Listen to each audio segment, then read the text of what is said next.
In this video, we're going to calculate your financial independence number together.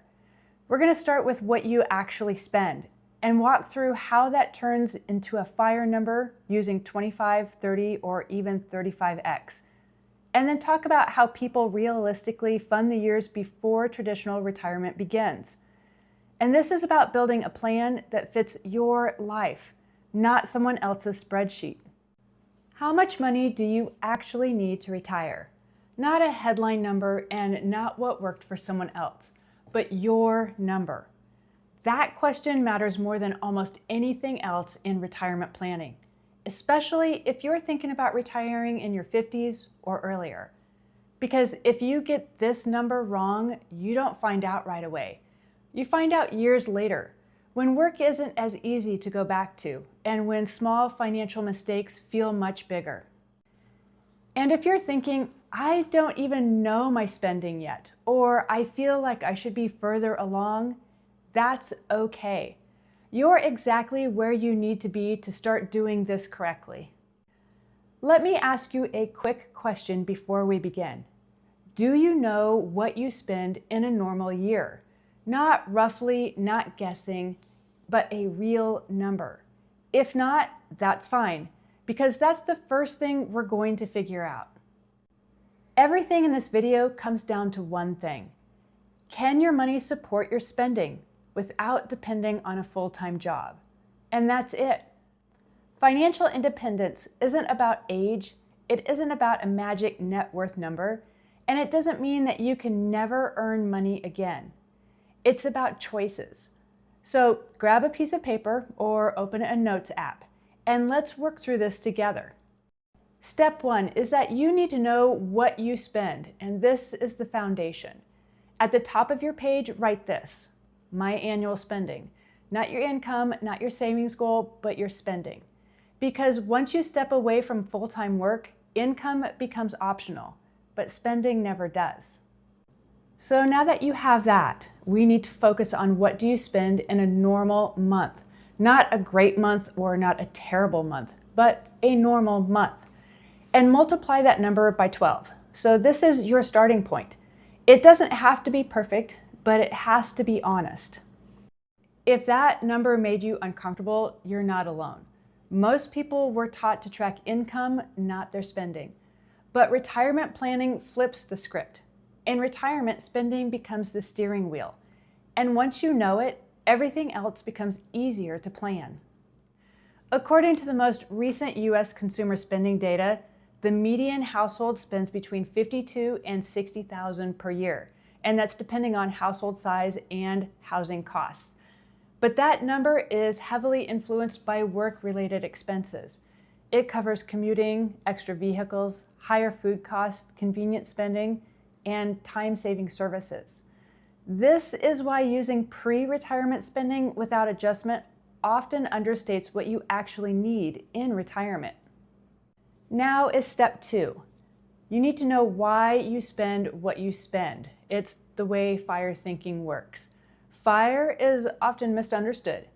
It isn't about cutting everything, and it isn't about living small, and it definitely isn't about deprivation. FIRE is about intentional spending. You want your money supporting your life, not leaking away unnoticed.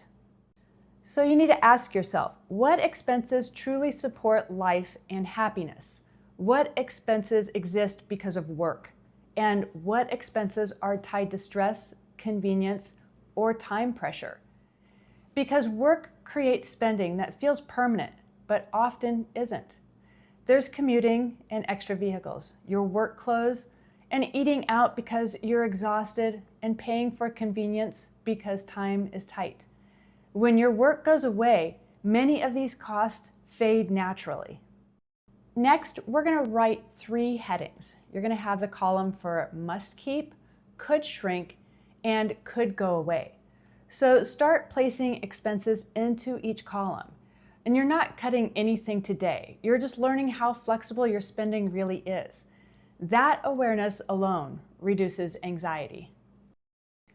And here's something else to think about. In a survey conducted in 2024 and early 2025, retirees consistently reported that transportation costs drop by 20 to 35%, and food spending shift from convenience to preparation, and discretionary spending becomes more intentional, not higher. So this is why FIRE planning emphasizes designing spending, not guessing. Step 3, now it is time to calculate your FIRE number. Your FIRE number is simple. You take your annual spending times a safety multiple, and that's it. Now, the most common starting point is 25x, and that is based on decades of market history that include inflation, recessions, and crashes. So let's walk through a few examples. If you spend $40,000 per year, you have $40,000 times 25, which is $1 million. And if you spend $50,000 per year, that's 50 times 25 at 1.25 million. And if you spend $60,000 per year, that's 60 times 25, and it's 1.5 million. This isn't about being rich. It's about covering your life. Here is a reality check. Inflation between 2021 and 2023 permanently raised the baseline of expenses.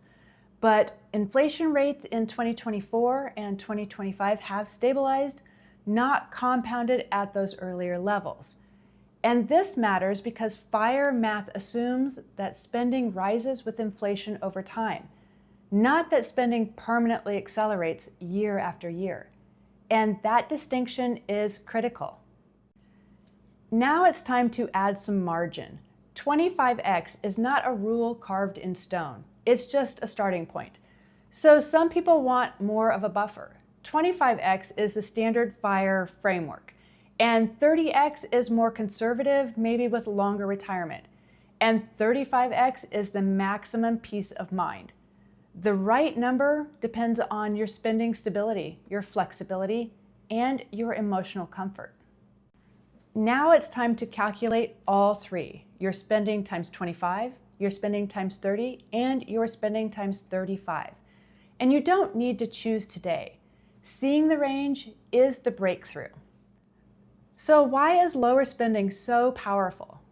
It's because reducing your spending by even $5,000 per year lowers your FIRE number by $125,000 at the 25x, or $150,000 at 30x, and $175,000 at 35x.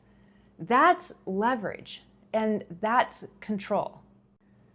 Financial independence does not mean never earning again.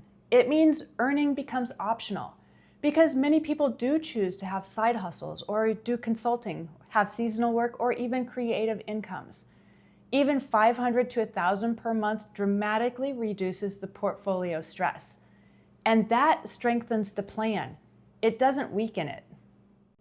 Let's take a look at gap years, and this is where plans fail or they succeed. If you plan on retiring in your 50s, you need to create a gap, and that gap might be 5, 10, or 15 years. Those are your bridge years, and they must be funded intentionally. This is where a bridge account or a superhero account comes in. This is our most important tool. We call it our superhero account, but you may also know it as a brokerage account. It exists to fund that gap, reduce sequence risks, and give you flexibility. There's no penalties, no age restriction, and no forced withdrawals. Here's something else that you will want to write down. You need to put down what your retirement age is going to be, and your Social Security age is going to be, and the number of gap years that you have. And that tells you how powerful your bridge account needs to be. The final takeaway is that you don't need perfection. You need clarity, flexibility, and a plan that reflects your real life. This next part is your call to action. If you need to, you can pause the video, but you'll want to write down your annual spending, your 25, 30, and 35x numbers, and your bridge years. So tell us in the comments below, what part of this feels the hardest for you right now? We read and respond to every comment. And if there's a topic that you want covered, tell us. We'll create a video that will help. And you're not doing this alone. We're here with you. Thanks for watching, and I'll see you in the next video.